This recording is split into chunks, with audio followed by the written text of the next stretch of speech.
Hi folks. Hi folks. You're with Tacitus today at your Pushback channel, and thank you for joining this audio live stream.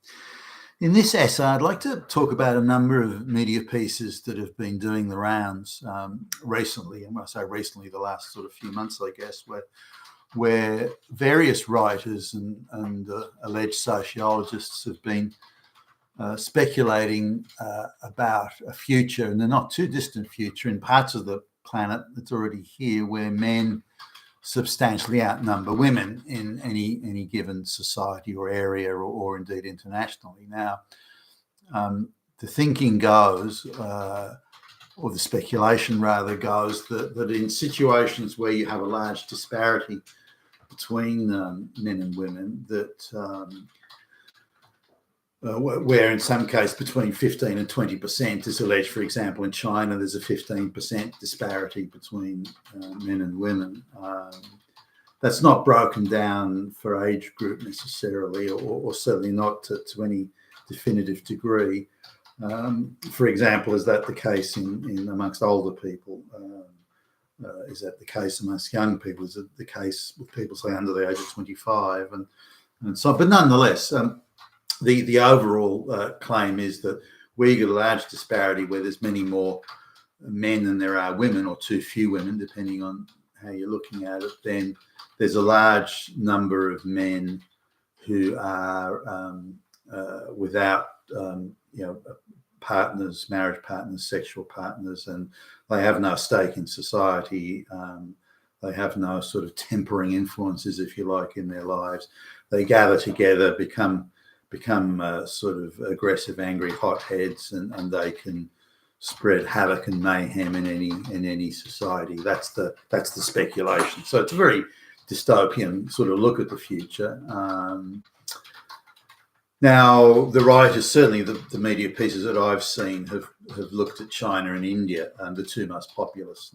But between them account for 3 billion out of 8. So 30, over a third of the world's population. So they're saying that in those areas, if you look at the difference, there's something like 17% more men than women overall. Again, I'd like to see breakdowns in the age groups there. But so the argument goes that when women have so much additional choice of men, they will marry up. They'll marry the richest men, or the better looking men, or the fittest men, or these sorts of things, because they've got a choice.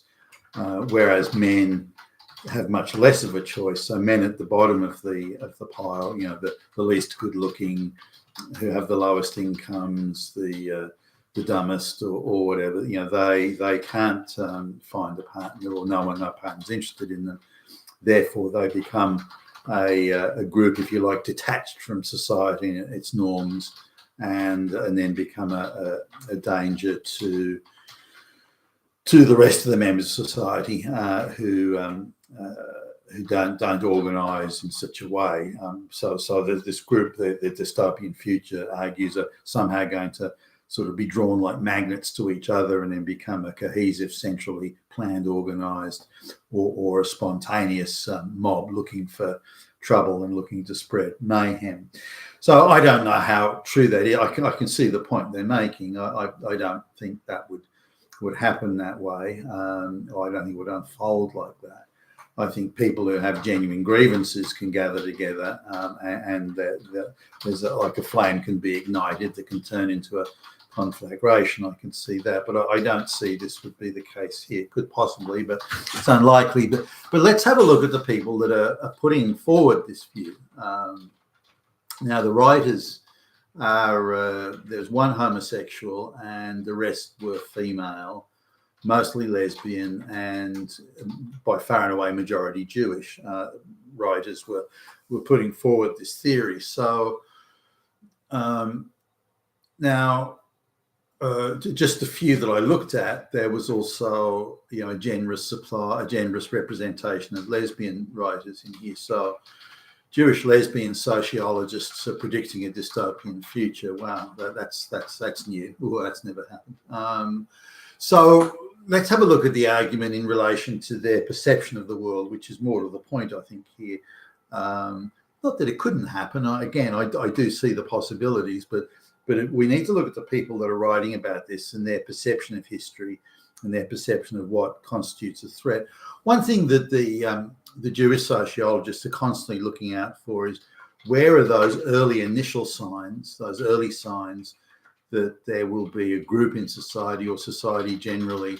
There are movements, early signs, indicators, as the Jews would see it, that the society is about to become hostile to minorities and Jews in this instance. So they're particularly sort of super sensitive to that. And, when you've been expelled from over 100 countries or 100 regions around the world, whether it be, Christian, somewhat Christian, Arabic, whatever, it doesn't really matter. And your history, and you go to Jewish schools and get Jewish teaching, the rabbi, and all that sort of thing.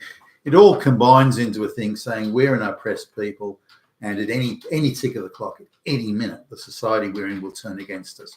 And so what we have to do, we have to be good at detecting what those early signs are, so that we can be talking about it, and we can be making sure that it doesn't happen, or doing whatever we can to prevent it. And so I see this dystopian future really is related to two things. One is, would that mob change and then decide they want to blame a minority within the society, Jews, for example? And I mean, why that mob would decide on them is beyond me. But assuming that possibility even exists. But that's sort of number one concern. And number two concern, given the heavy overrepresentation of lesbians in the sociologists, would the shortage of women result in lesbians being forced to have heterosexual relations? Because we're so short on women here, whether it be for partners or purely for procreation or something like that. We're so short on women here that we will outlaw lesbianism, and all you lesbians have to engage in heterosexual relations, or you'll be put in prison or something.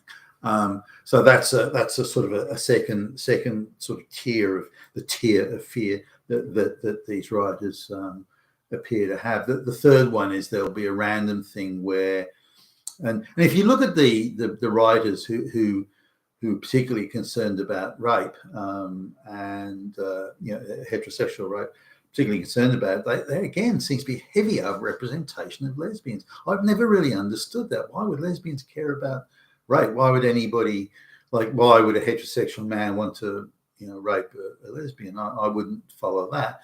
So it seems to be based on an ultimate fear thing, that their point of maximum fear in their imagination, their hysterical sort of imagination, is that as a lesbian they're going to be raped by multiple heterosexual men. So we can see really this dystopian future. Let's see what would be the worst outcome for Jewish lesbians. It would be a world where there was this disassociated, as in dissociated, so these angry mobs rampaging the length and breadth of wherever, made up of heterosexual men who are hard up. They can't get any. They've got no sexual partner, no sort of outlet, if you like, sexual outlet. They're rampaging around. They'll turn on the Jewish minority, and they'll particularly target, again, the vivid imagination of Jewish writers. They'll particularly target Jewish lesbians for. So that's really a thing of what would be the worst possible outcome for the Jewish diaspora in this sort of situation, and would it unleash forces? As in this mob of young men, would it unleash forces that would or could or might, under certain circumstances and in our vivid imagination, threaten the Jewish minority, the Jewish diaspora, and particularly the Jewish lesbians? So that seems to be the guiding force to it all. Coming back to the point, though, just putting that aside for a moment and looking purely in isolation at this idea of a large number of young men that have no partners, and all the women choosing only to marry up, assuming that even happens. I don't know that necessarily would as perfectly as these dystopian future speculations suggest. But if you look at the majority of, for example, mass immigration, immigrants that the globalists are forcing onto the West, without the consent, of which the Jewish diaspora, with only a few minor exceptions, is fully in favour of. God knows why, but they are. Now, if you look at around 80% of these people are young men, young men under the age of 30, or maybe early 30s, are coming to the West, assisted, supported, enabled, directed, funded by nearly, not exclusively, but mostly Jewish NGOs, to come to the West. And these are nearly all young men, many of them Muslim, who are rather unsympathetic to the Jewish diaspora, by the way, and particularly unsympathetic to the Jewish gay lesbian diaspora. So why import so many people who are unsympathetic to your position?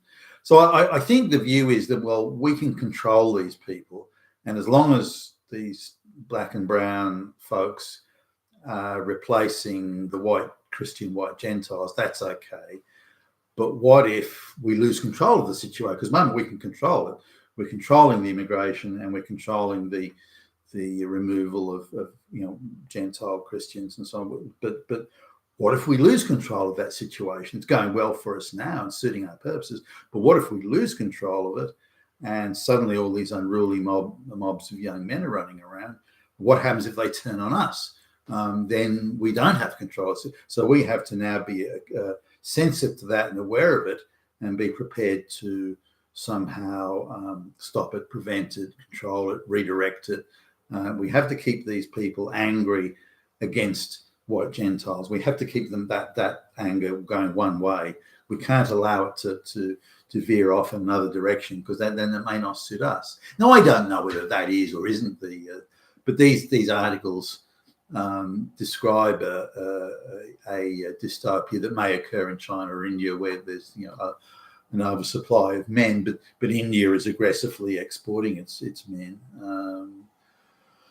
as many men as they can, given the huge surplus of young people. I have Africa the same, and a lot of these people are in India, a lot of Hindus, but Sikhs and so on. But in if you look at Pakistan, Bangladesh, and a lot of East Africa, where a huge amount of migration is coming from, then there's a very substantial overrepresentation of people from Islam, including the Middle East, places like Syria and Lebanon and Iran, places around there. So, or areas around there, they're overwhelmingly Muslim in their and the Islamic religion being such an integral part of the lifestyle and view of how to behave every day and this sort of thing, then they're carrying that over to the West, and even second and third generation Western-born folks from Islamic